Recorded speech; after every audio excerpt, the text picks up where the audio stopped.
increíble y sorprendente que ya vamos en el capítulo 18 de Mateo.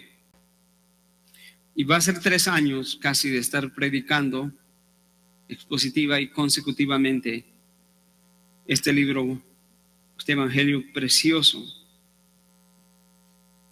Y ahora estamos llegando al inicio del capítulo 18.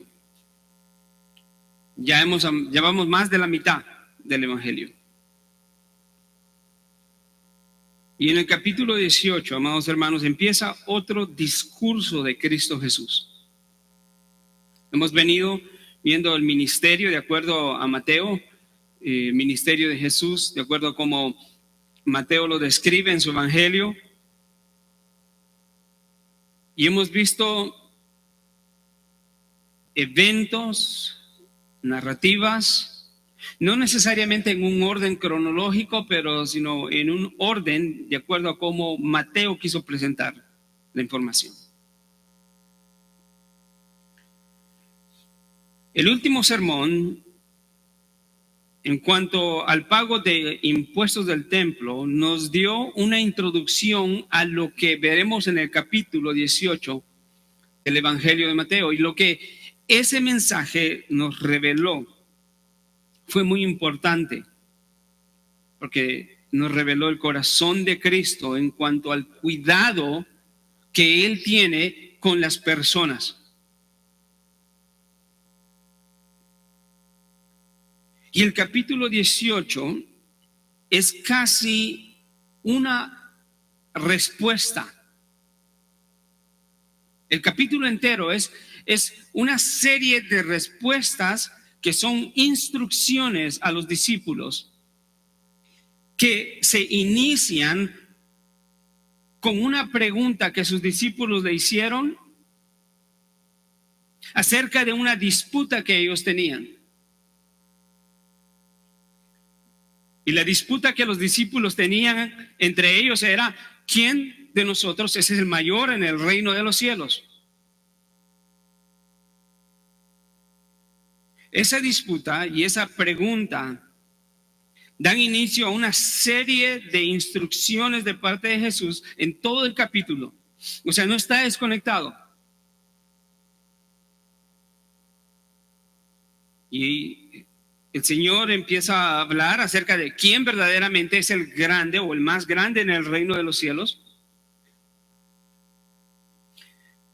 Empieza a hablar acerca de aquellos que hacen tropezar a los pequeños espiritualmente.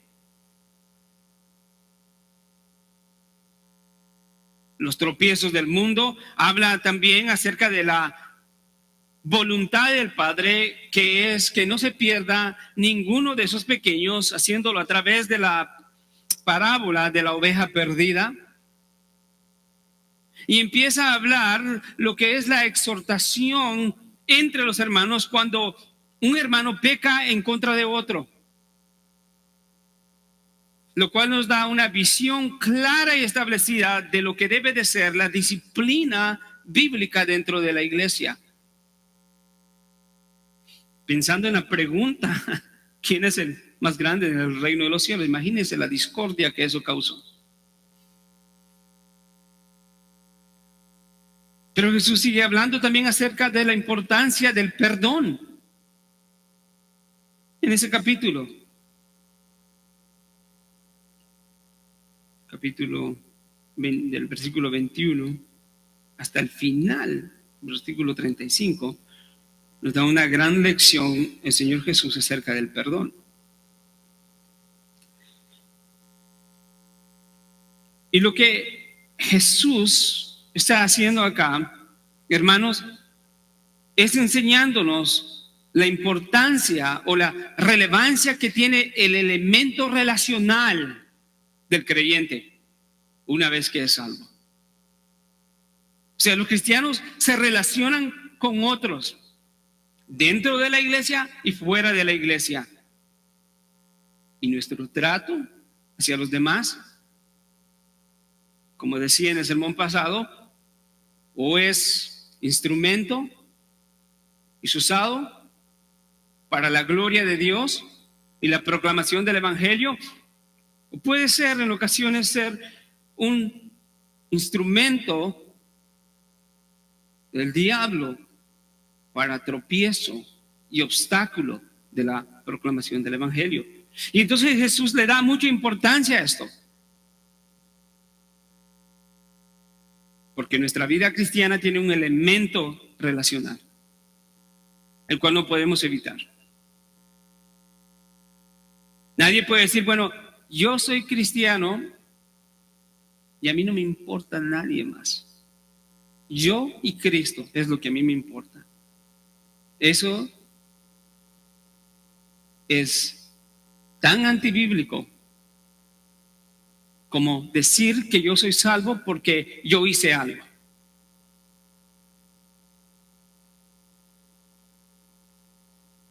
Yo no necesito a la iglesia, no necesito a nadie, solo yo y Cristo. Alguien dijo, yo soy cristiana, solo que no me preocupa mucho ni me interesa la iglesia. Wow, qué increíble, qué contradictorio, qué antibíblico.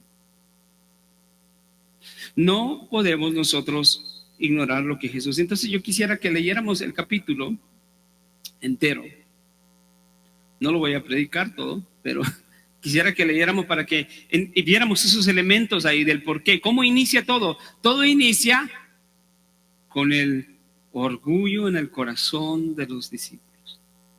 ¿Quién es el más grande entre nosotros en el reino de los cielos? Y Jesús aprovecha eso. Versículo 1 del capítulo 18. En aquel momento se le acercaron los discípulos a Jesús diciendo, ¿quién es entonces el mayor en el reino de los cielos? Y él, llamando a un niño, lo puso en medio de ellos y dijo, en verdad os digo que si no os convertís y os hacéis como niños, no entraréis en el reino de los cielos. Así pues, cualquiera que se humille como este niño, ese es el mayor en el reino de los cielos. El que reciba a un niño como este en mi nombre, a mí me recibe, pero el que haga tropezar a uno de estos pequeñitos que cree en mí, mejor le sería que se colgara al cuello una piedra de molino de las que mueve un asno y que se ahogara en lo profundo de la mar.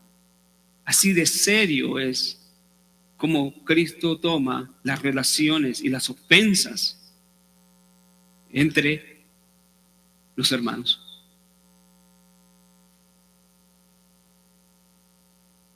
Y luego da un giro hacia el mundo y dice, ay del mundo por sus piedras de tropiezo, porque es inevitable que vengan piedras de tropiezo, pero ay de aquel hombre por quien viene el tropiezo. Y si tu mano o tu pie te es ocasión de pecar, córtatelo y échalo de ti. Te es mejor entrar en la vida manco o cojo que teniendo 2 manos y 2 pies ser echado en el fuego eterno. Y si tu ojo te es ocasión de pecar, arráncatelo y échalo de ti. Te es mejor entrar en la vida con un solo ojo que teniendo 2 ojos ser echado en el infierno de fuego. Mirad que no despreciéis a uno de estos pequeñitos, porque os digo que sus ángeles en los cielos contemplan siempre el rostro de mi Padre que está en los cielos, porque el Hijo del Hombre ha venido a salvar lo que se había perdido. ¿Qué os parece? Esto es a todos los discípulos. A Pedro en aquella ocasión, en el capítulo 17, acerca del pago del templo, le dice, ¿qué te parece, Pedro? Pero aquí se dirige a todos los discípulos y les dice, ¿qué os parece? Si un hombre tiene 100 ovejas y una de ellas se ha descarriado, ¿no deja a las 99 en los montes y va en busca de ella, de la descarriada? Y si sucede que la haya, en verdad digo que se regocija más por esta que por las 99 que no se han descarriado. Así no es la voluntad de vuestro Padre que está en los cielos, que se pierda uno de estos pequeñitos. Esa no es la voluntad del Padre. A Dios le importan los pequeñitos espiritualmente. Y a nosotros nos deben importar también. Versículo 15. La exhortación acerca del pecado. Y si tu hermano peca, ve y repréndelo a solas. Si te escucha, has ganado a tu hermano. Pero si no te escucha, lleva contigo a uno o a dos más, para que por toda palabra sea confirmada por boca de 2 o 3 testigos. Si rehúsa escucharlos, dilo a la iglesia. Y si también rehúsa escuchar a la iglesia, sea para ti como gentil o recaudador de impuestos. En otras palabras, sea para ti, tenlo como un pecador, como un no creyente. En verdad os digo que todo lo que atéis en la tierra será atado en el cielo, y todo lo que desatéis en la tierra será desatado en el cielo. Una vez más, ese recordatorio de la autoridad que Dios le ha dado a la iglesia para ordenar y tratar los asuntos acá.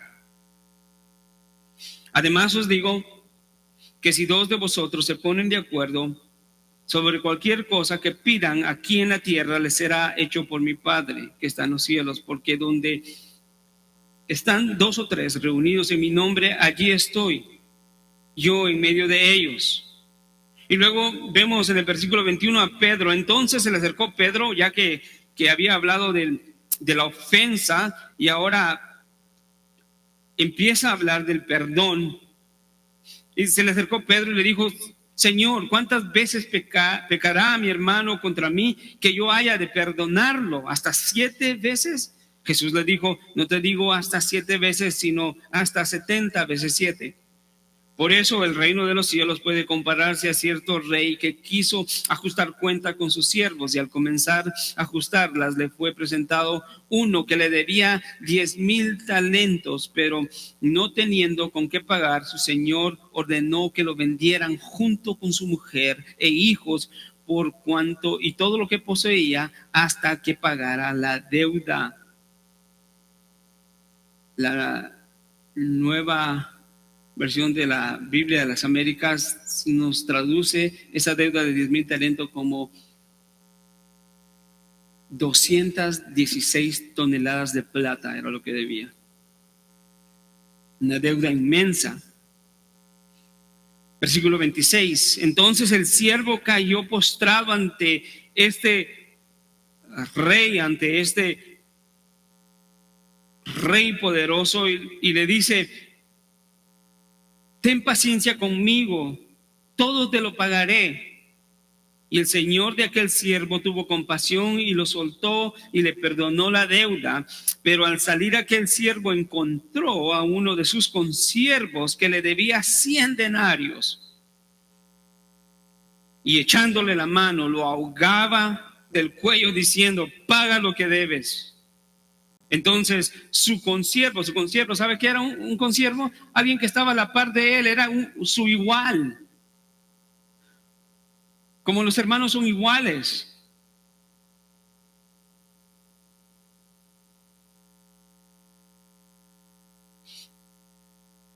Entonces, versículo 29, el consiervo cayendo en sus pies, de igual manera como él le había pedido al rey, le suplicaba diciendo: ten paciencia conmigo, te pagaré. Sin embargo, este otro consiervo no quiso, sino que fue y lo echó en la cárcel hasta que pagara lo que debía. Así que cuando vieron sus consiervos lo que había pasado, se entristecieron mucho y fueron y encontraron a su señor y contaron, a su señor todo lo que había sucedido. Entonces, llamándolo su señor, le dijo: siervo malvado, te perdoné toda aquella deuda porque me suplicaste. ¿No deberías tú también haberte compadecido de tu consiervo, así como yo me compadecí de ti? Y enfurecidos, vea la ira del rey. Enfurecido su señor, lo entregó a los verdugos hasta que pagara todo lo que debía. Pero esta palabra concluye el capítulo 18, esta frase, escuche. Jesús dice: así también mi Padre Celestial hará con vosotros, si no perdonáis de corazón cada uno a su hermano. Wow. Qué importante. El elemento relacional del creyente. Esto no es cosa de ignorarse. Esto no es algo simple. Esto es algo que debe de llamar nuestra atención. Así que con eso, habiendo leído, iniciamos, hermanos. Padre, te damos gracias por tu misericordia. Señor, queriendo honrar tu nombre y darte toda la gloria y la honra, te pedimos, Señor, tu bendición. Señor, ayúdanos a concentrarnos en tu palabra. Ayúdanos a entender tu palabra. Ayúdanos, Señor, a los que enseñamos a poderla hablar con veracidad. Todo con el objetivo de que se cumpla tu propósito dentro de la iglesia. Gracias, Señor, por tu palabra bendita, que es fuente de vida eterna para nosotros, tus hijos. Lo pedimos en el nombre precioso de tu Hijo amado Jesucristo. Amén. El título del mensaje para hoy es: la grandeza espiritual es humillarse. Y está basado en los primeros 4 versículos del capítulo 18. En aquel momento se acercaron los discípulos de Jesús diciendo: ¿quién es entonces el mayor en el reino de los cielos? Y él, llamando a un niño, lo puso en medio de ellos y dijo: en verdad os digo que si no os convertís y os hacéis como niños, no entraréis en el reino de los cielos. Así pues, cualquiera que se humille como este niño, ese es el mayor en el reino de los cielos. Ahí vamos a ver el mensaje de hoy.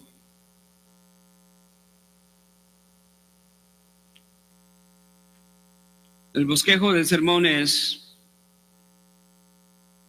orgullo destructivo. Número 2, conversión necesaria. Y número 3, humillación definitiva. Lo que hemos visto al final del capítulo 17 de Mateo, como ya dije, ha sido la preocupación de Cristo de no hacer tropezar a todos aquellos que no han creído en el Evangelio, a los incrédulos, con el fin de darles la oportunidad de que puedan creer en el Evangelio al no tener alguna clase de impedimento. Cuando los hombres que cobraban los impuestos del templo llegaron a cobrarle a Jesús, él le dijo a Pedro que ya que ellos eran hijos de Dios por ser discípulos de Cristo y Cristo siendo hijo de Dios, ellos estaban exentos de pagar el impuesto. Sin embargo, dijo Jesús, para no escandalizarlos, esa palabra era ofenderlos, pero creo que aquí tiene el significado también, que es el significado de la palabra, es hacerlos pecar o hacerlos tropezar. Cada vez que en el capítulo 18 leímos piedra de tropiezo, es la misma palabra, escandalizo o escandalón. Jesús le dice a Pedro, para no hacerlos tropezar o para no ser piedra de tropiezo a ellos, ordenó a Pedro ir al mar milagrosamente, soberanamente, y tirar un anzuelo y sacar un pez, y de la boca del pez sacar milagrosamente una moneda para pagar sus impuestos, pagar los impuestos de Pedro y de Jesús. Recordemos que Mateo 17, 24 al 27 nos presentó con instrucciones también de parte de Jesús a Pedro, pero también a los discípulos por extensión. Y lo que les instruyó fue a que vieran su ejemplo,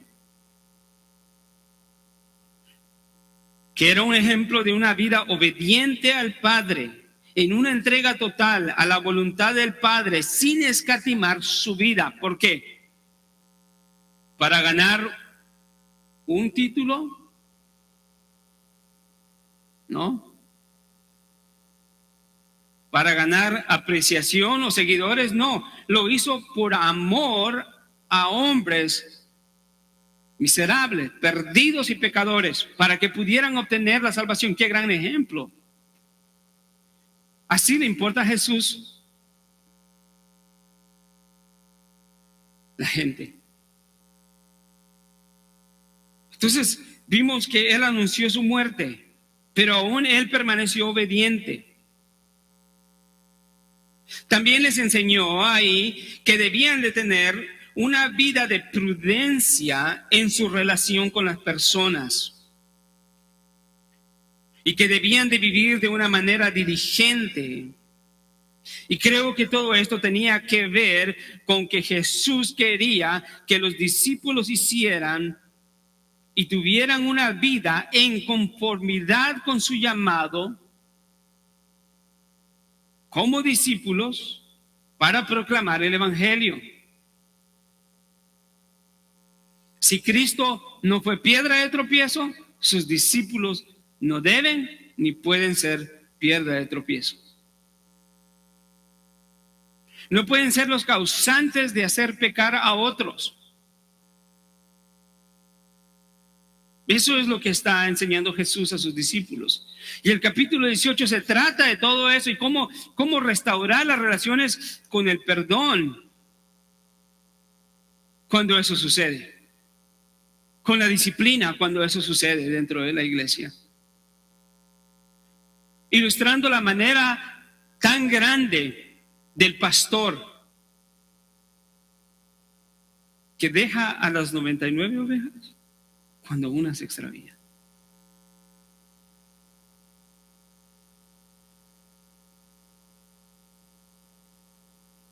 Eso era lo que estaba enseñando. ¿Por qué era que Jesús no quería entonces escandalizar a los cobradores de los impuestos? ¿Porque Él les temía? No. ¿Porque no los quería hacer sentir mal? No creo que haya sido eso tampoco. ¿Porque Él quería cumplir con el pago? Tampoco, porque Él dijo, no, estamos exentos. No debemos de pagarlo. Más sin embargo, para no escandalizarlos, para no hacerlos pecar, págales. ¡Qué sabiduría! ¡Qué sabiduría! ¿Cuánto aprendizaje para nosotros? No siempre tenemos que hablar y resistir aunque tengamos la razón. Cuando estamos considerando a la persona que está enfrente y siento que nosotros somos cristianos, lo que hagamos tendrá un efecto si nos van a escuchar o no nos van a escuchar el evangelio que decimos vivir. ¿Sí?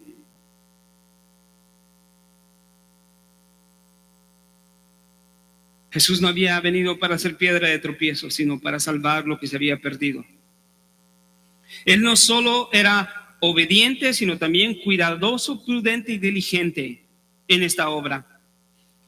Esto es una muestra profunda de la compasión y el amor, porque al igual que hoy en día, muchos hombres están haciendo lo imposible para perderse. Y muchos otros hombres están haciendo lo imposible para hacer perder a otros hombres con sus actitudes. Y sin embargo vemos a nuestro Señor y Salvador Jesús actuando de la misma manera, obedientemente y cuidadosamente, prudentemente, haciendo todo lo necesario para que podamos llegar a la salvación. porque de otra manera no llegaríamos a la salvación.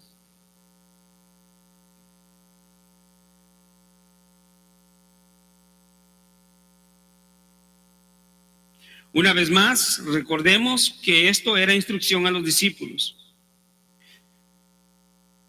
Esto era instrucción a los discípulos. Permítanme, hermano.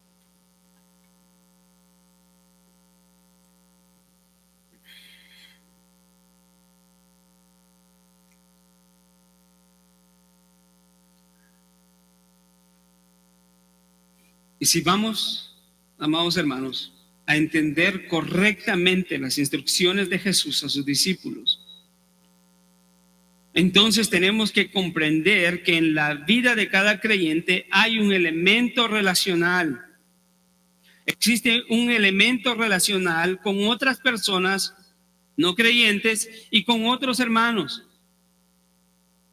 Y entonces, con ese elemento relacional debemos de ser conscientes de ello y tenemos que también ser proactivos en no descuidar ese elemento y más bien promover ese elemento y cuidar ese elemento y alimentar ese elemento con el amor de Cristo.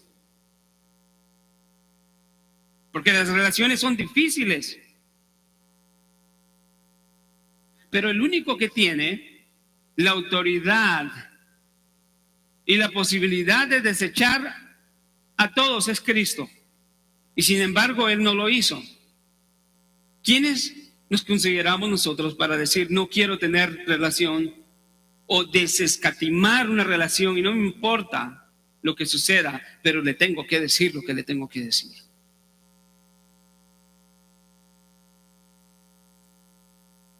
No.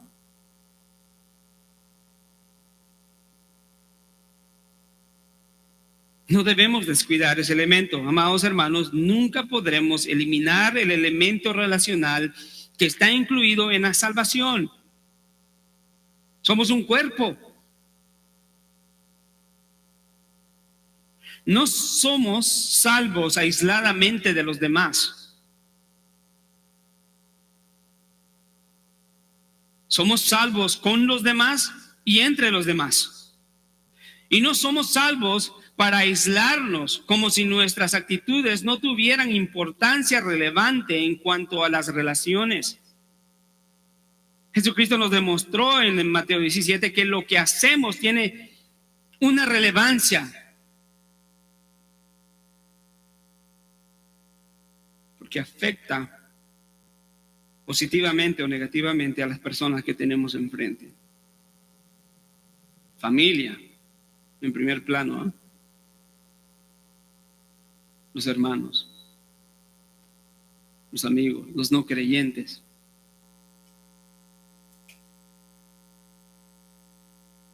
Nunca vamos a poder eliminar ese elemento relacional. Somos salvos con los demás y entre los demás. No somos salvos para aislarnos. Primeramente, amados hermanos, somos el pueblo de Dios, el pueblo del libro de Dios, el pueblo de la Biblia. Esa es la máxima autoridad para todo creyente. Somos el pueblo de la palabra de Dios, pero también por razón de que somos el pueblo de la palabra de Dios, también somos heraldos o voceros para proclamar esa palabra, no nuestra, sino palabra de Dios.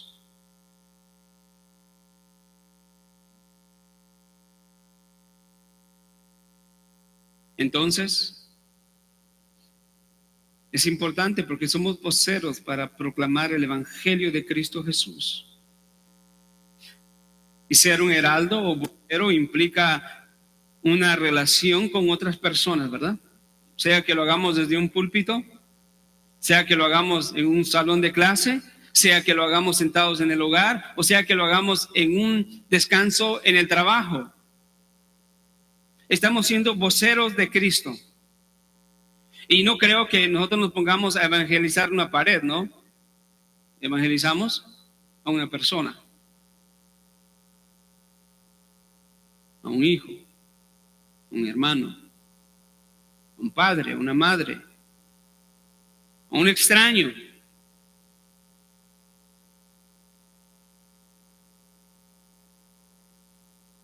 No es aisladamente. Somos el pueblo de Dios, somos el pueblo de la palabra de Dios y somos heraldos de Dios para comunicar las buenas nuevas del Evangelio. Entonces, el elemento que nos debe hacer reflexionar es ese elemento relacional, inseparable de la vida del creyente. No debemos ignorar ese elemento, sino atenderlo correctamente. ¿Por qué? Preguntará a alguien, ¿por qué? Porque a Dios le importa. A Dios le importa que no haya tropiezo para los que han de salvarse. A Dios le importa que no haya tropiezo para los pequeños espiritualmente. Siempre les he contado esta historia y creo que aquí es apropiado. Tenía 6 meses allá por el año 1999 de ser cristiano, y 6 meses uno está empezando, ¿no? Es casi, es una semilla que ni siquiera ha salido de la tierra, ¿verdad? Y alguien llega y me dice, me miraba ahí los martes aprendiendo historia de la iglesia cristiana, me miraba ahí los miércoles en oración, jueves en otra actividad, viernes, y me dice, estás muy gozoso, ¿no? Me dice, quiero verte de aquí a 1 año. Boom. Wow. No cuidó sus palabras. No, ni siquiera consideró que yo era un pequeño espiritualmente, literalmente. Bueno, y ese es el caso de muchos, pero le hablo con experiencia.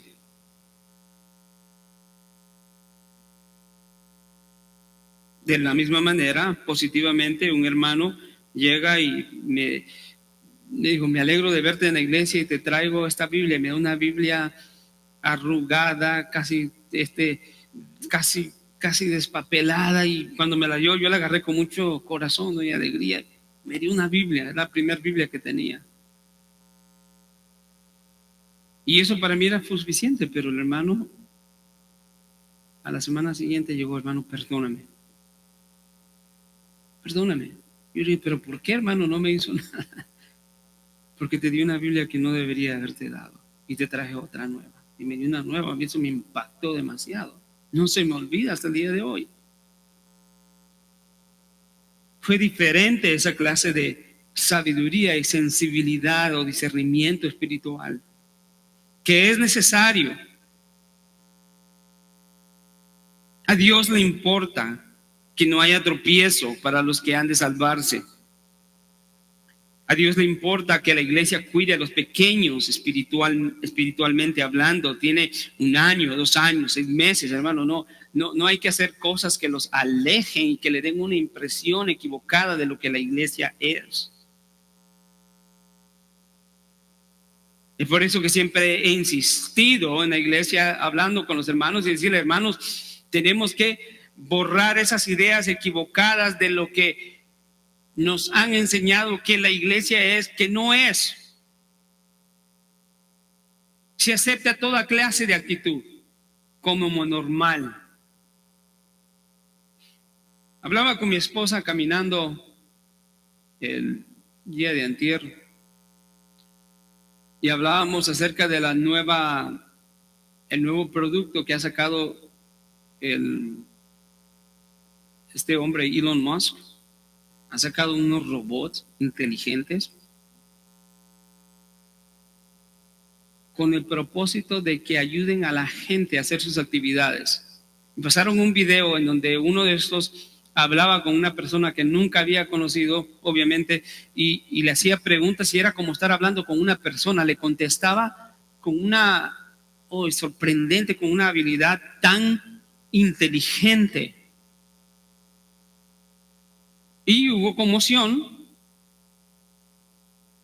Pero le decía a mi esposa, pero qué raro es esto, porque eso es algo increíble que ha sucedido, algo que para algunos es sorprendente y es el avance de la ciencia, pero para otros es como que, oh, eso está peligroso. Pero el punto de contarles esa historia es por esto, porque hace 10 años, 15, 20, 30, 40 años, eso hubiera sido, wow, como que, ¿qué es esto? Estamos viviendo en el futuro ahora, teniendo esa clase de productos, un robot que puedes comprar para que te haga todo y te acompañe. Y no quiero hablar de la ética cristiana de eso, porque hay algo que la Biblia quiere decir acerca de eso, pero mi punto es, la reacción de la humanidad, ¿sabe qué? Fue sorprenderse por un día, pero después siguieron con su vida normal. ¿Sabe por qué? Llegamos a la conclusión con mi esposa, porque nos han desensibilizado, nos han quitado la sensibilidad a sorprendernos por estas cosas con el propósito de aceptarlas y verlas normal. ¿Por qué? Porque han leído libros, han visto películas y han visto historias acerca de todas estas cosas que dicen, ya lo vimos. Pero en realidad es algo grande que está sucediendo en esa área. Pues de igual manera ha sucedido con el rebajamiento del pecado dentro de la iglesia y las actitudes de los cristianos que se han desensibilizado aceptando actitudes incorrectas dentro de la iglesia. Ya no se sorprenden cuando ven a un hermano insultando a otro, o cuando ven a un hermano despreciando a otro, ofendiendo a otro, cometiendo adulterio con otro. Y están tan desensibilizados que dicen, eso es normal. Pero Cristo dice, no, eso no es normal en la iglesia.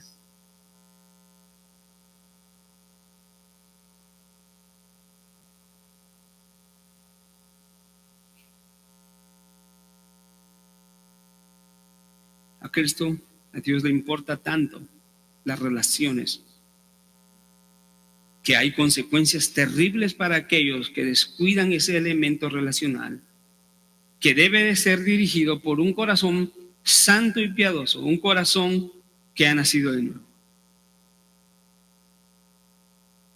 Uno de los problemas más grandes que aquejan a la iglesia de hoy en día es que en sus púlpitos y en sus bancas hay mucha gente buscando la grandeza en vez de buscar la humildad. Andan buscando ser los primeros, ser prominentes, populares, ser admirados.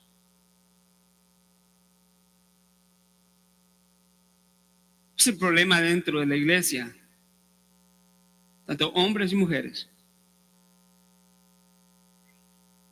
Hermano, es triste ver iglesias en donde el primer pensamiento que viene cuando va a ir al servicio es, ¿qué me voy a poner? En vez de decir, voy a la iglesia porque voy a adorar a Dios. La gran contradicción en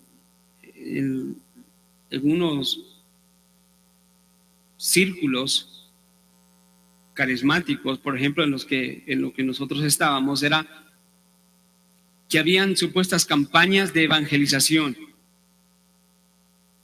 Pero ¿sabe qué pasaban los hermanos haciendo y las hermanas haciendo las 2 semanas previamente a la campaña de evangelización? En vez de estar evangelizando o compartiendo el evangelio, estaban ocupados en la tienda comprando zapatos, vestidos, corbatas, sacos para verse bien el día de servicio. ¿Para quién era el servicio? Para ellos. El hombre siempre quiere atención y hermano, y eso se puede convertir en pecaminoso. Yo no estoy diciendo que no deba de vestirse bien o que no deba, pero no lo haga porque quiere ser el centro de la atracción. Hágalo porque usted viene principalmente con el corazón centrado en la adoración a Cristo.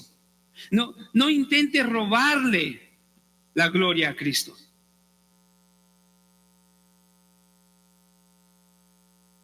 No intente robarle la gloria a Cristo. No intente ser el atractivo número uno del hombre, porque el atractivo número uno de todos los que estamos aquí es Cristo. A Él queremos verlo. A Él queremos conocer más.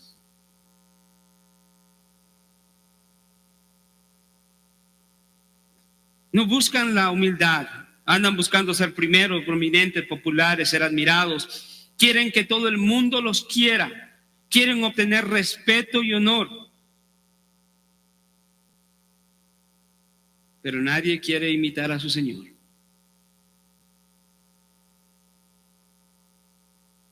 El que dice la Escritura que se hizo esclavo.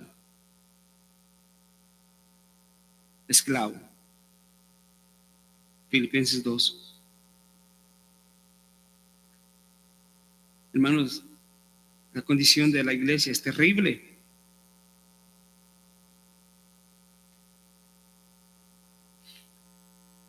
En el mundo es de esperarse que haya orgullo desenfrenado, que reine la competencia para ver quién es mejor. En el mundo se adquieren habilidades y cosas materiales para poder menospreciar a los demás y sacarles ventaja, pero en la iglesia no. En el mundo, si alguien tiene un buen trabajo, el otro quiere tener un trabajo mejor. Si alguien tiene un carro bueno, que el otro quiere tener un mejor carro. Si alguien quiere o tiene una relación bonita o buena, el otro quiere ser mejor. Si el otro tiene una corbata excelente, bueno, el otro quiere una corbata mejor y excelente. Las frases del mundo es: trabaja duro, logra todo lo que quieras para que le demuestres a la gente hasta dónde puedes llegar. Qué pobre.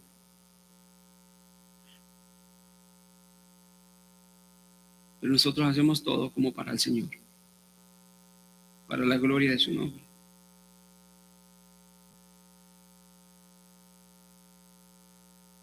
Todo lo que nosotros hacemos como hijos de Dios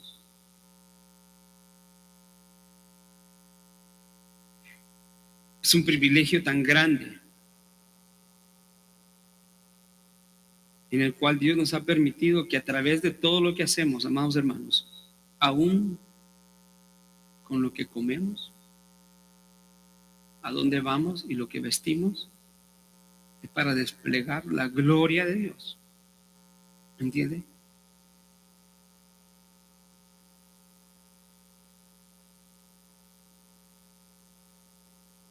Para la gloria de Dios. No es para una competencia.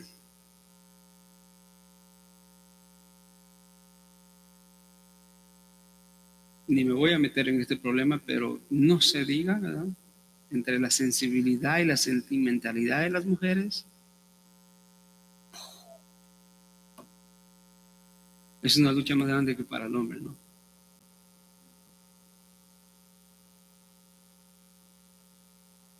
He sido testigo por 20, ¿cuánto? 26 años con mi esposa. Y ver una hora para ir y pum, sale con vestido. No, entra otro. Bueno, hubo un desfile de vestidos antes de decir cuál. Hermano, tenemos que ser conscientes de todas estas cosas que no son simples.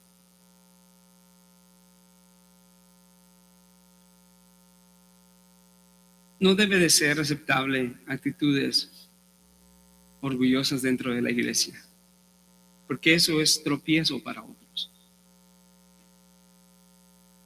Si todo esto se practica dentro de la iglesia, no solamente es pecado, sino que, de acuerdo a lo que vamos a ver, en ocasiones llevará al juicio y a la condenación. Y es totalmente contradictorio porque impide y aleja la posibilidad de poder compartir el evangelio. En nuestro texto,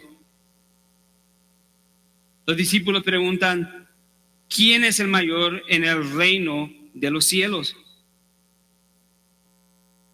Hay paralelos en Marcos 9:33 y Lucas 9:46 acerca de lo que estaba sucediendo. En el primer paralelo, Marcos nos dice que llegaron a Capernaum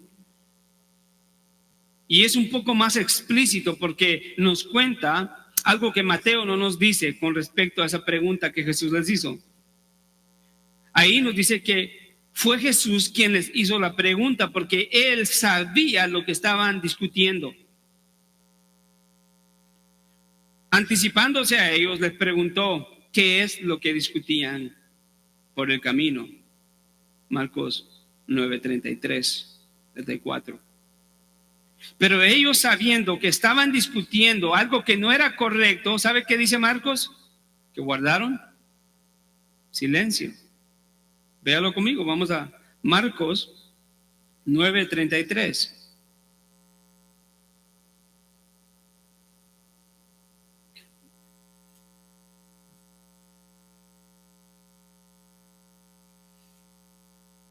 Dice, pero, versículo 33, y llegaron a Capernaum y estando ya en la casa, se cree que era la casa de Pedro, les preguntaba a Jesús y les dijo qué discutían por todo el camino. O sea, los discípulos venían peleando en todo el camino, diciendo quién va a ser el primero entre nosotros.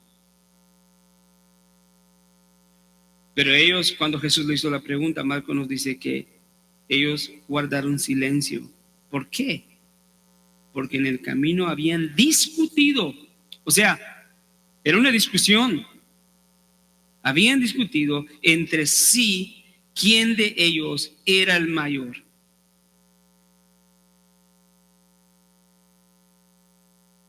Lucas afirma lo que se había suscitado entre ellos era una discusión sobre quién de ellos era mayor. O sea, Lucas le da otro tono a esta historia porque dice que lo que ellos estaban envueltos acerca de ese tema era una discusión en Lucas 9:46. En este relato se nos dice que Jesús sabía lo que pensaban en sus corazones y por eso es que en Marcos él se les anticipa y les pregunta qué discutían.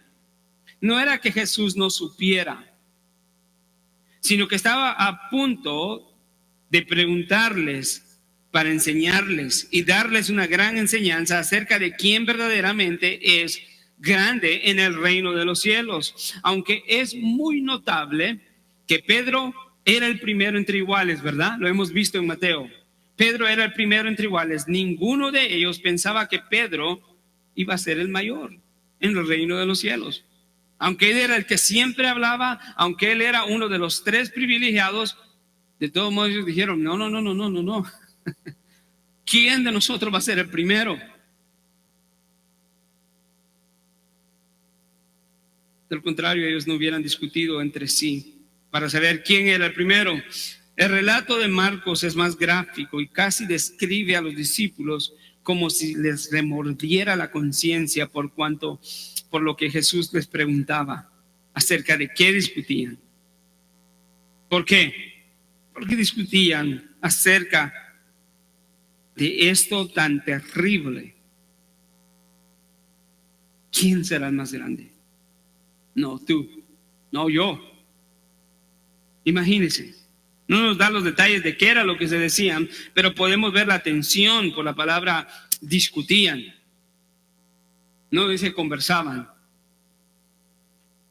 Cada vez que la palabra discutía se usa en el Nuevo Testamento, especialmente en Mateo, era discutiendo con los fariseos o los escribas, sea de los discípulos o de Jesús.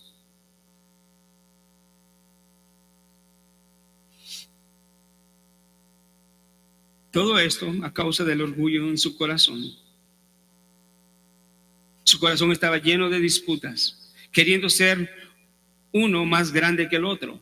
Pero Jesús les hizo una pregunta y los escudriñó hasta lo profundo de su corazón y les hizo rayos X y encontró el problema del orgullo. ¿Quién será primero? ¿Quién? ¿Quién va a ser más notable? Oiga lo que dice Alfred Edersheim acerca de esto. Él dice que Él cree que hay evidencia de que esto se trató de una disputa seria, incluso violenta entre los discípulos. ¿Por qué? Por la exhortación que Jesús les da acerca de que si su brazo es ocasión de pecar, que se lo corten. Si su ojo es ocasión de pecar, que se lo corten. O sea, las consecuencias de lo que les estaba diciendo de pecar en contra del hermano era terrible. Entonces, Alfred Edersheim dice que cree que esto era una disputa violenta entre los discípulos. La distinción, sigue diciendo él, concedida a los tres de subir con Jesús al monte, tuvo que haber también despertado la envidia de unos. ¿Por qué solo tres subieron al monte de la transfiguración? ¿Por qué solo tres fueron contigo?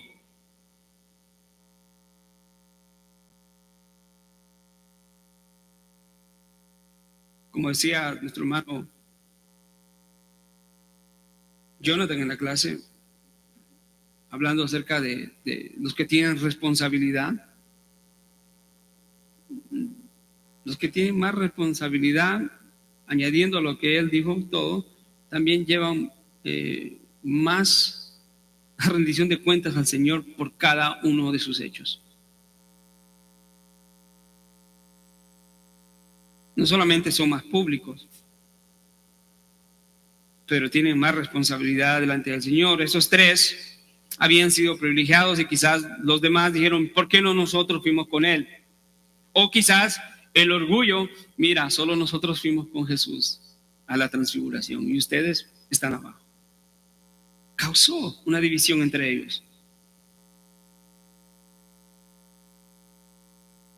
Quizás ellos se creían los mejores, se creían, habían entrado en engreimiento en el corazón, dice él, y en su espíritu.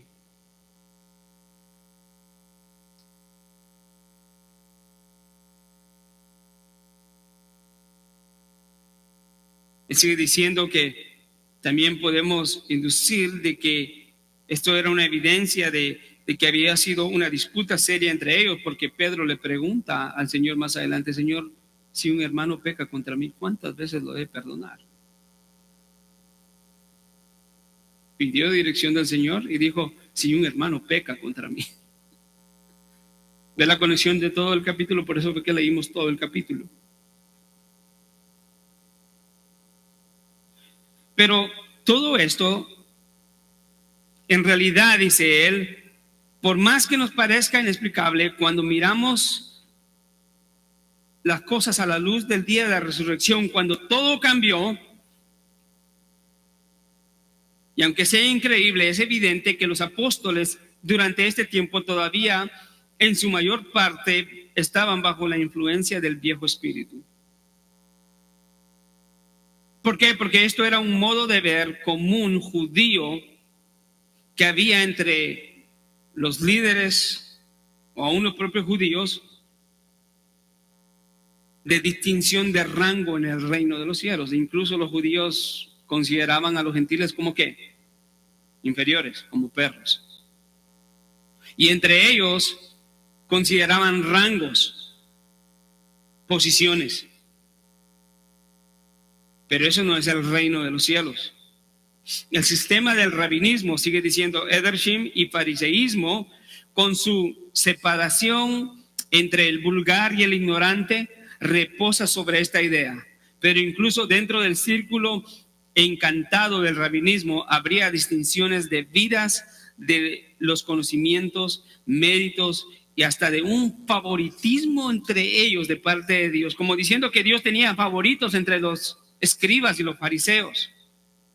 Eso era lo que influenciaba el pensamiento de los discípulos. Por eso ellos estaban influenciados de ese pensamiento mundano.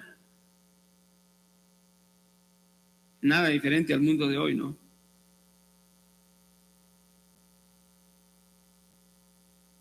Incluso los rabinos, los fariseos y los escribas creían esto, que en la época mesiánica Dios asignaría a cada uno tiendas distintas según su rango. Imagínense hasta dónde llegaron ellos.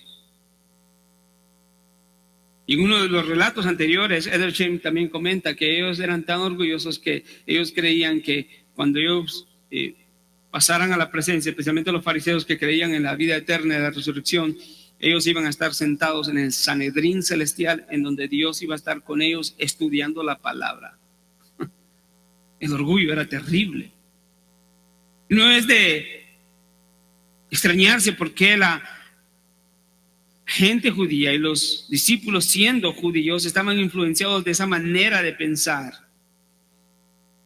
Lo vemos en Mateo 20 también, en donde la madre de los hijos de Zebedeo estaba pidiéndole al Señor que cuando estés en tu reino, que uno de mis hijos se siente a tu derecha y el otro a la izquierda.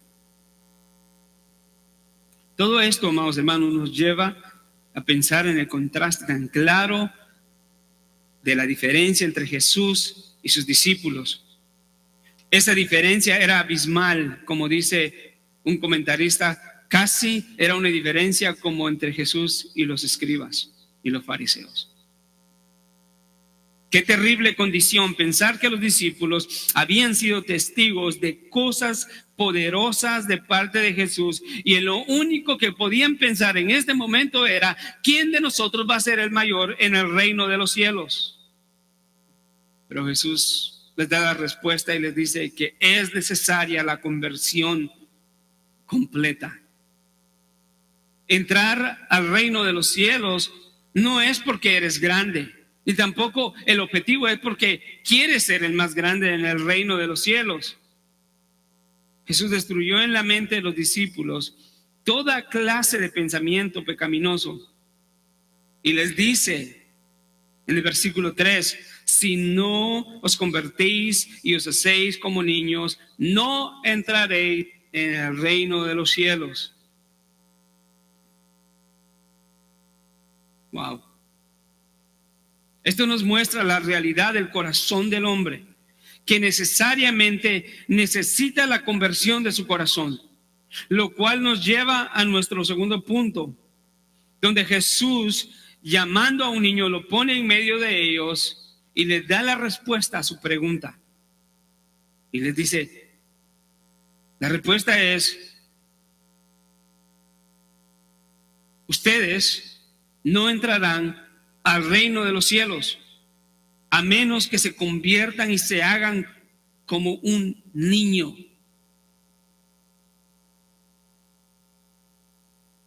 Empieza él diciendo: de verdad, en verdad les digo. La palabra verdad en el original es la palabra amén, que quiere decir así sea o verdaderamente. La palabra declara una fuerte afirmación de lo que se está diciendo. O sea, Jesús está diciendo: esto que les voy a decir es importante y es inquebrantable.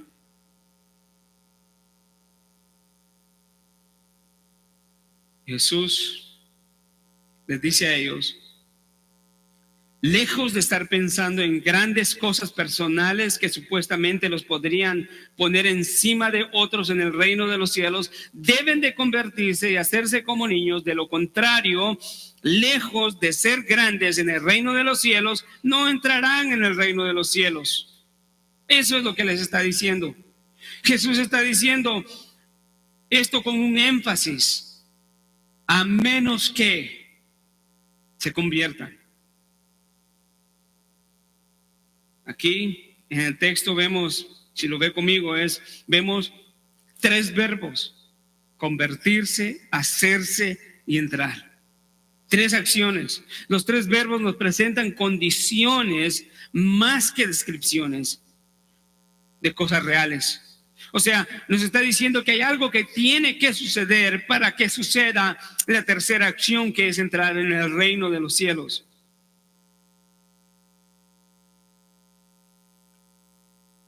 Convertirse, hacerse y entrar.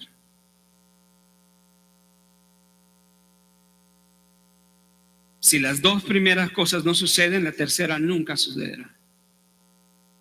Convertirse, amado hermano, implica un cambio profundo, una transformación completa de un estado a otro. Eso es lo que implica convertirse. Y eso no es una obra humana, sino es una obra de Dios. De hecho, este verbo convertirse es un verbo pasivo que nos dice o nos indica que convertirse es una acción que se está efectuando en los discípulos.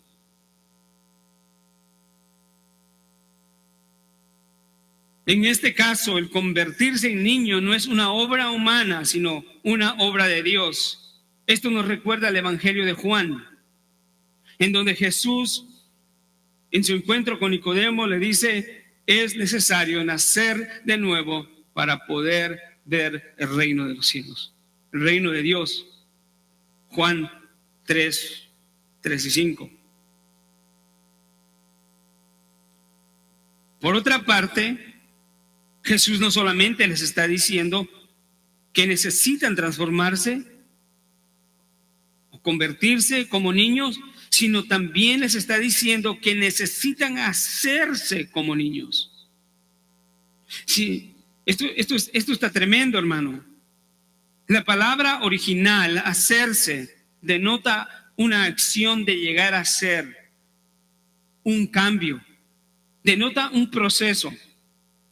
Más específicamente, un proceso gradual que involucra la decisión y el esfuerzo para alcanzar una nueva condición o un nuevo estado. En otras palabras, hacerse como niño aquí sugiere que el cambio es más voluntario.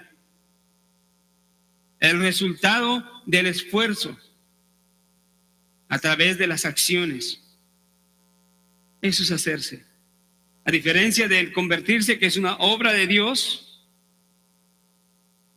de hacernos en nuevas criaturas, nacer de nuevo, el hacerse involucra la voluntad, la decisión, el esfuerzo para alcanzar algo que posiblemente ahora los discípulos no son. En otras palabras, Dios ya ha hecho en cada uno de los discípulos lo que el discípulo no podía hacer: darle vida nueva, darle un nacimiento nuevo. Pero el discípulo, en obediencia, se esfuerza, involucra su voluntad, sus acciones, sus pensamientos, sus decisiones para poder alcanzar un estado que ahora no posee. Ser más santo mañana de lo que soy hoy. Ser más obediente mañana de lo que soy hoy. Ser como un niño mañana como hoy quizás no lo soy.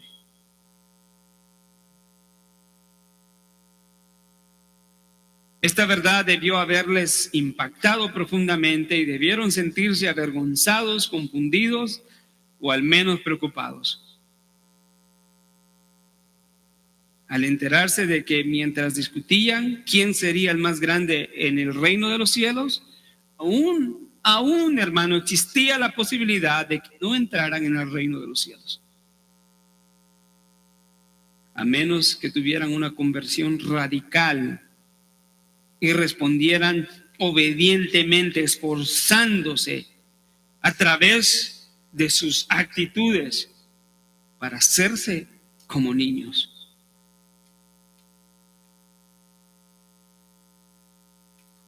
La humillación entonces es definitiva. Si la única manera en que puedo entrar en el reino de los cielos no es un evangelio de obras, porque vimos que convertirse es una obra de Dios a través de la regeneración y es por gracia, no es por obras.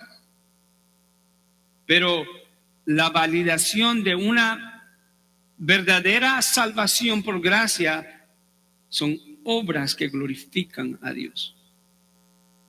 El esfuerzo. ¿Cuánto amo y obedezco a mi Señor? ¿Soy obediente, prudente y diligente en mi trato a los demás? ¿Refleja eso mi salvación?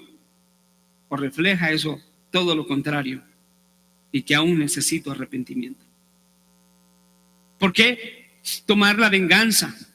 Cuando el Señor dice en Romanos 12:19, no se venguen por ustedes mismos. Mía es la venganza, dice el Señor. ¿Por qué quiere tomar y actuar como Dios cuando no nos toca.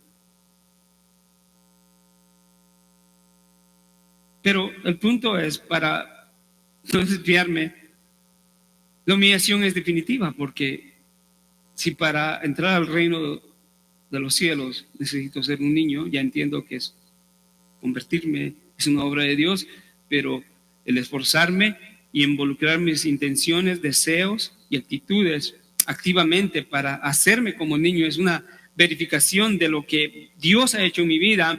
Entonces, quiere decir que a menos que me haga como un niño, no entraré al reino de los cielos según Jesús. Entonces, necesito una humildad definitiva, necesito una humillación definitiva. ¿Por qué Jesús usó a un niño poniéndolo en medio de ellos como ilustración?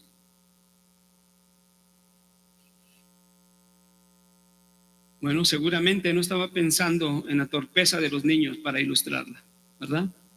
Tampoco estaba pensando en la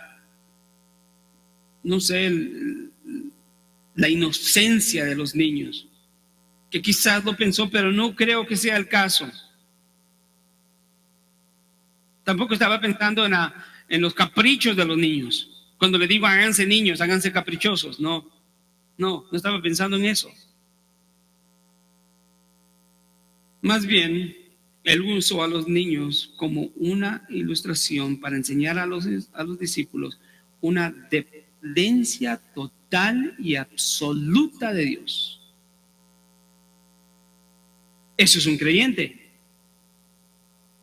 Jesús concluye entonces, para que puedan entrar en el reino de los cielos es necesario que se humillen para poder ser exaltados. Ellos tienen que estar en un estado de humillación como el de un niño. No es que el niño esté humillado o que sea menospreciado en ese sentido, sino que un niño se encuentra en un estado de humildad. Aquí no se refiere a una acción en el sentido de que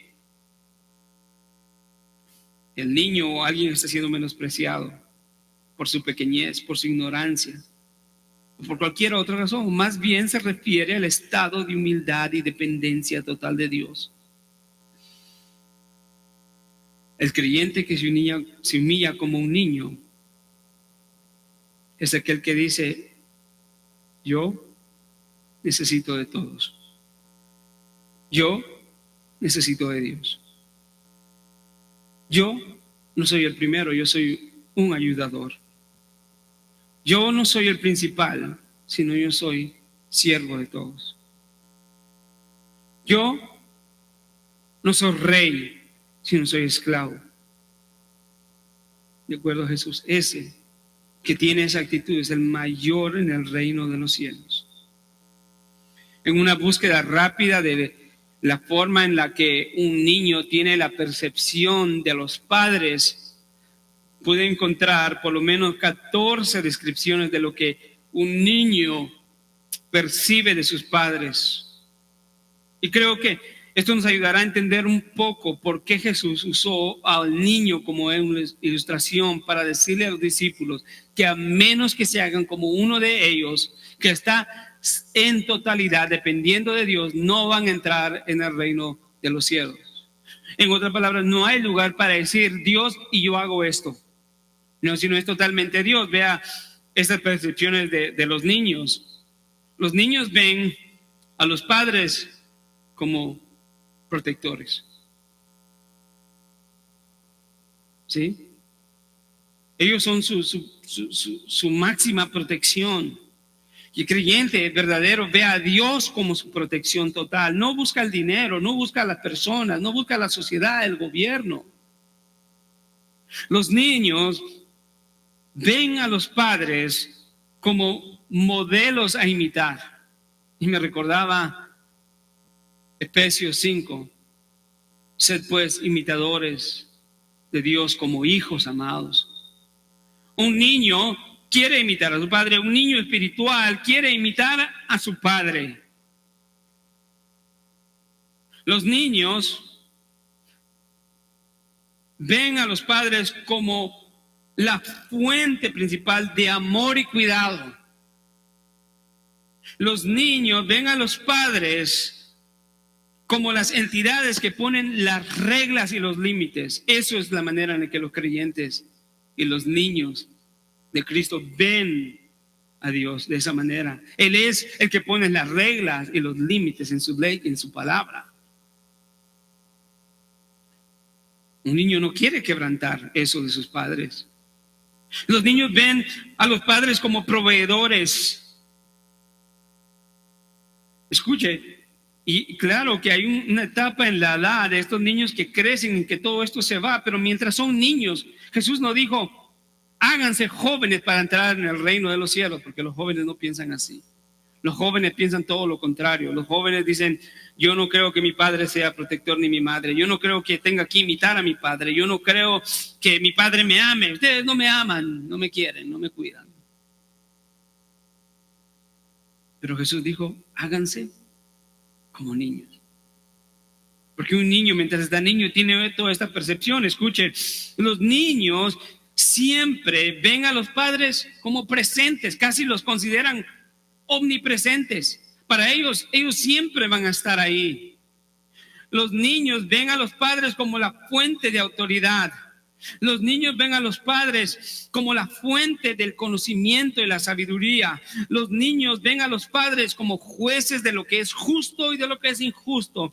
Los niños ven a los padres como infalibles, casi perfectos, aunque no son. Los niños ven a los padres como aquellos que ofrecen consuelo. Los niños ven a los padres que controlan el entorno, casi los consideran soberanos, ¿verdad? Los niños ven a los padres como poderosos, omnipotentes, porque ellos lo pueden hacer todo. Para ellos, su padre, no hay nada que no pueda hacer. Para los niños, los padres son parte fundamental de su mundo. Si ellos no están, ellos lloran, se desesperan.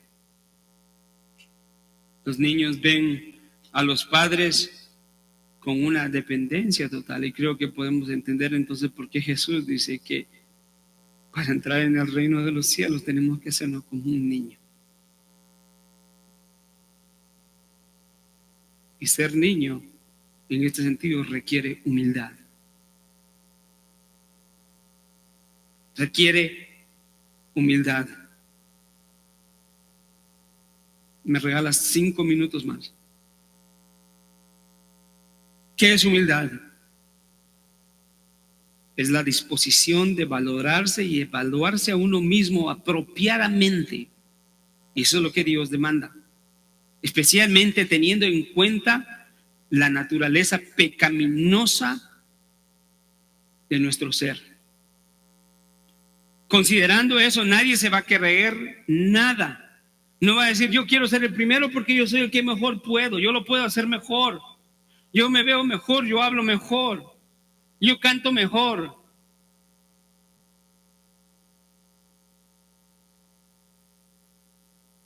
Entonces, en esencia, podemos decir que la humildad es la manera correcta de pensar acerca de nosotros mismos. Jesús dijo que lo imitáramos a Él porque Él es manso y humilde. La mansedumbre tiene que ver con la gentileza y la amabilidad con la que tratamos a los demás. Entonces la mansedumbre tiene que ver con la manera correcta en nuestro trato con los demás. La humildad es todo lo contrario a la exaltación propia. De hecho, la humildad es el automenosprecio. La mansedumbre es lo contrario a la compostura insolente, arrogante, grosera, tosca, irrespetuosa cuando tratamos con los demás.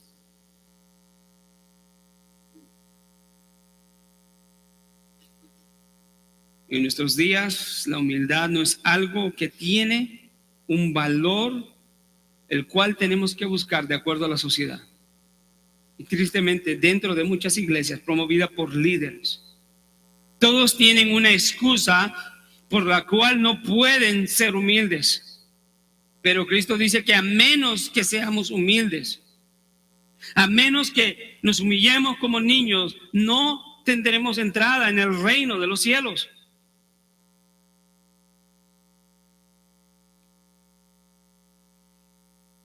La humildad no se ve como un rasgo del discipulado de Jesucristo ahora, eso es una contradicción. Andrew Murray escribió y dijo lo siguiente: la humildad no se ve en la predicación, no se ve en el vivir, no se ve en el trato diario en el hogar, no se ve en la vida social, no se ve en la comunión más especial con los cristianos, no se ve en el desempeño de la labor por Cristo. Él sigue diciendo: la exaltación propia es la puerta y el nacimiento y la maldición del infierno. ¡Wow! La falta de humildad es eso, la exaltación propia. Y eso es la puerta y el nacimiento y la maldición del infierno. ¿Por qué? ¿Quién fue el que se quiso exaltar más y por encima de Dios? Satanás mismo. Y solo aquellos que le siguen pueden exaltar esta actitud, retener y contemplar esa actitud en su corazón, hermano. Eso lo tenemos que desechar.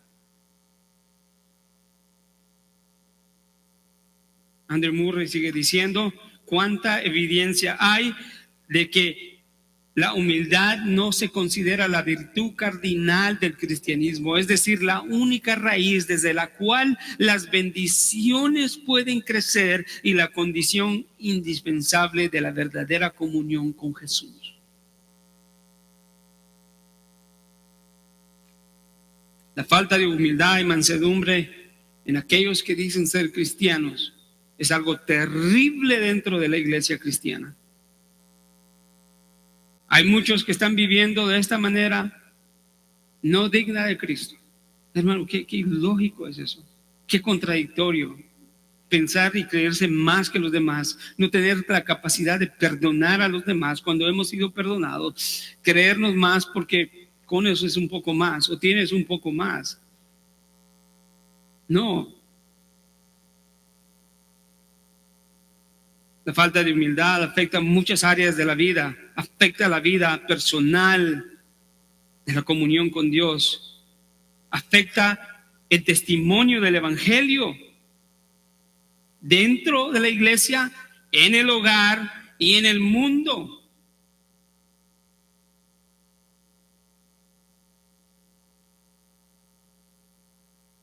Sofonías 2:3 dice: buscad al Señor vosotros humildes de la tierra, que habéis cumplido sus preceptos, buscad la justicia, buscad la humildad, quizás seréis protegidos del día de la ira.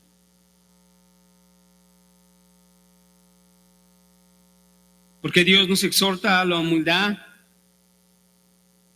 y de hecho a la mansedumbre. La simple respuesta es porque hay muchos dentro de la iglesia que todavía no son humildes ni mansos. Todavía existe aquella tensión entre quienes eran antes como los discípulos y el crecimiento de quienes son hoy. Todavía están preguntando: ¿quién va a ser el más grande en el reino de los cielos entre nosotros? Y al no saberlo, quieren practicarlo acá.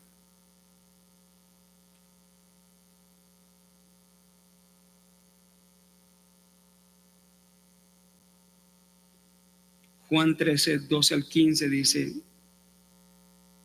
Jesús, después de haber lavado los pies a sus discípulos, les dice: vosotros, Juan 13:12-15, vosotros me llamáis maestro y señor, y tenéis razón porque lo soy. Pues si yo, señor y maestro, le lavé los pies, vosotros también debéis lavaros los pies unos a otros. Porque he dado ejemplo para que, como yo les he hecho, también vosotros hagáis. Todos ustedes saben esto, pero creo que es necesario repetirlo.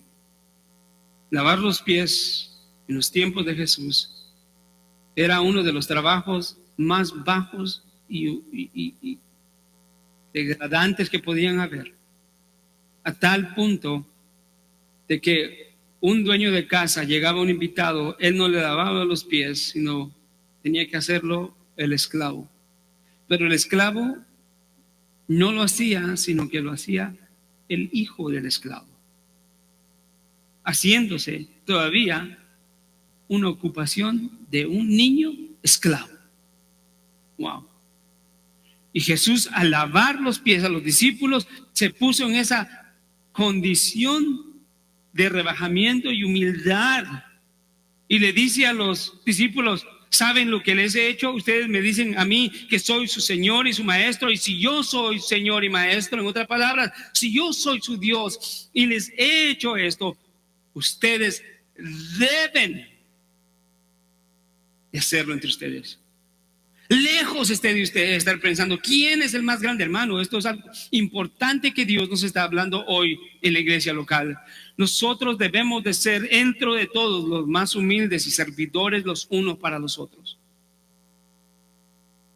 Que Dios nos ayude, que Dios nos fortalezca y que nos dé el discernimiento espiritual para que nosotros ninguno menosprecie a ninguno de los que están en esta iglesia, ni aún a los de afuera, pero con lo que convivimos siempre, amados hermanos. ¿Sabe que hay algo hermoso de que usted visite una iglesia? Cuando usted llega a esa iglesia, usted no es rey, pero se siente como rey por la manera en que lo tratan, con una sinceridad y una genuinidad. Moisés me daba un testimonio de una iglesia a la que él visitó en California, en donde cuando él llegó la gente lo miraba y no lo ignoraba. Preocupados llegaron y le preguntaron y le dieron ¿cómo fue? Un trato tan excelente a él y a su familia, sin conocerlo mucho. Se preocupaban. ¿Y sabe qué? ¿Sabe qué es lo que hace el verdadero amor? Anticipa. Y lo vieron a él y él esta es la historia, y yo sé que no hay derechos de ¿cómo? Eso de autor, exactamente. Él no quería comer, pero las niñas querían comer algo más, ¿verdad? Porque acababan de comer y entonces estaban con un plato o 2 platos, creo, comiendo y estaban compartiendo, ¿no? Entonces los hermanos vieron y inmediatamente fueron y le ofrecieron más comida, ¿no? Pensando que quizás él no podía obtener otro plato, pero en realidad no quería, no tenía hambre. El punto es de que el amor y la humildad y el servicio de los creyentes es anticipando siempre, anticipando cómo suplir y servir a los demás, no cómo voy a sacar ventaja de los demás. No, mire, hermano, es tan equivocado ir a la iglesia, ya me voy a ir a cruzar allá con esta persona. Wow, no. Ya voy a ir ahorita a tratar con aquella persona gruñona y esto. No, la anticipación debe ser: ¿cómo voy a ir a servir a mis hermanos en la iglesia? ¿Qué voy a dar de mí? ¿Qué el Señor quiere que yo haga? ¿Qué el Señor está aprobando que yo haga dentro de la iglesia para la edificación del cuerpo? ¿Cómo voy a cooperar ahora con lo que el Señor está haciendo dentro de la iglesia? Jesús nos dice: yo soy su Señor y Maestro, su Dios, y les he servido de una manera humilde. Ustedes también deben servirse humildemente. Qué gran ejemplo, qué gran estímulo. No debemos de buscar lo propio, los propios intereses, preguntando quién es el mejor en el reino de los cielos. Filipenses 2, 1-8, ¿te recuerda cómo dice? Voy a leer desde el 4. No buscando cada uno sus propios intereses, sino más bien los intereses de los demás. Haya pues en vosotros esta actitud que también en Cristo Jesús, el cual, aunque existía en forma de Dios, no consideró el ser igual a Dios como algo que aferrarse, sino que se vació y asimismo, tomando forma de esclavo, haciéndose semejante, igual que los hombres, y hallándose en forma de hombre, se humilló a sí mismo y se hizo obediente hasta la muerte de cruz. Nuestra salvación, amados hermanos, demanda que seamos humildes, porque nuestra salvación está basada en la humillación del Hijo de Dios. Él se humilló, Él se humilló. Cada vez que tú pretendes hacer lo contrario, te estás exaltando por encima de Dios. No pienses por ti mismo, no seas sabio en tu propia opinión.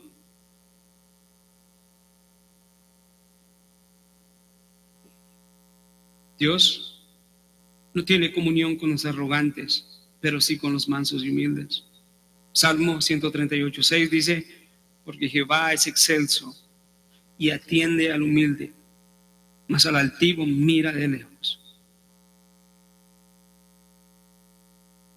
Primera de Pedro 5:5 dice: asimismo vosotros, los más jóvenes, estad sujetos a los mayores, y en todo revestidos de humildad en vuestro trato mutuo, porque Dios resiste a los soberbios, pero da gracia a los humildes.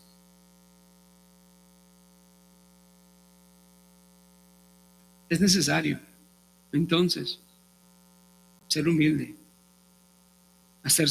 humillarse como niño. ¿Cómo llegamos a ser como niños? Por la conversión. Es una obra de Dios. En el proceso tenemos que nosotros hacer algo también, ¿no? No para ayudarnos a salvarnos, pero en obediencia. Sería incongruente que alguien diga que es salvo y no tiene evidencias de una vida de progresión, en este caso, hacia la humildad.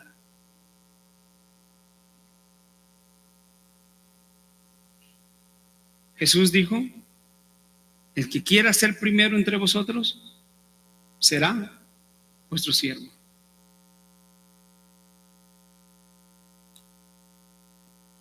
La grandeza espiritual es humillarse, de acuerdo a Jesús, de acuerdo a la palabra de Dios.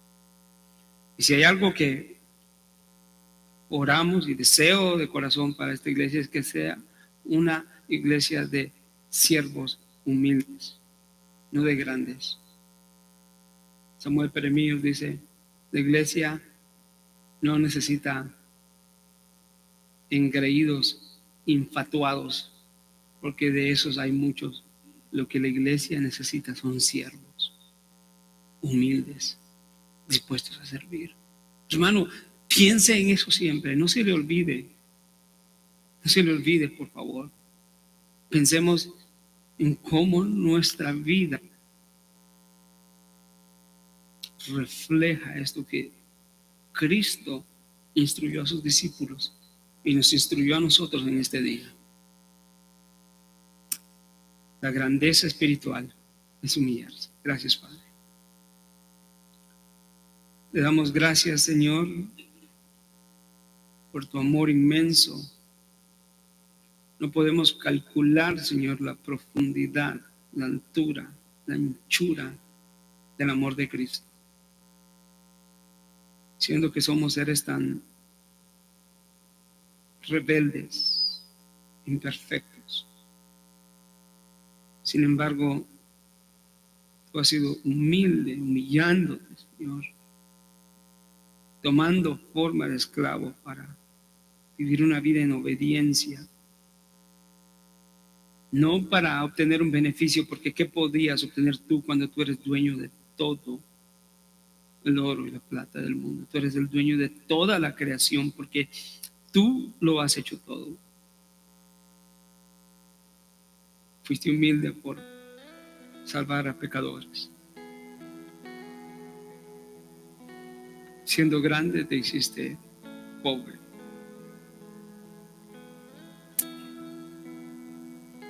Ayúdanos, Señor, a ser imitadores tuyos. Ayúdanos a desarraigar del corazón y la mente toda clase o indicio de orgullo. El orgullo es un gran impedimento para muchos que no se salvan. El orgullo es un gran impedimento para dar testimonio libre acerca de ti. Te pedimos misericordia, te pedimos, por favor, y que constantemente crezcamos, Señor, en todo aquello que nos hace falta en tu palabra. Te lo pedimos en el nombre de tu Hijo amado Jesucristo. Amén.